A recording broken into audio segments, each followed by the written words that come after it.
اللي هيجي ده لو جاء بغداد بونجاح، الاثنين طبعا جامدين جدا. بغداد بونجاح يعني 33 سنه صحيح، لكن عنده مردود حتى في الثلاث اربع سنين الاخيره مردوده حلو جدا وارقامه كويسه جدا. بس هل ده ممكن بقى يلعب مكان وسام برضو؟ وواحد انت بتتكلم في احسن حالاته بتتحسب كده. طب استفاد بالاثنين دول على فتره بعيده.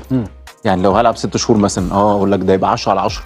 طب انا لو جه بغداد بونجاح يجي في فتره كاس العالم بس ولا في يناير؟ ولا انا اشوف ان هو هيجي في يناير كمان. في يناير لو جه في فتره كاس العالم بس ممكن يبقى مردودها مش حلو نفسيا.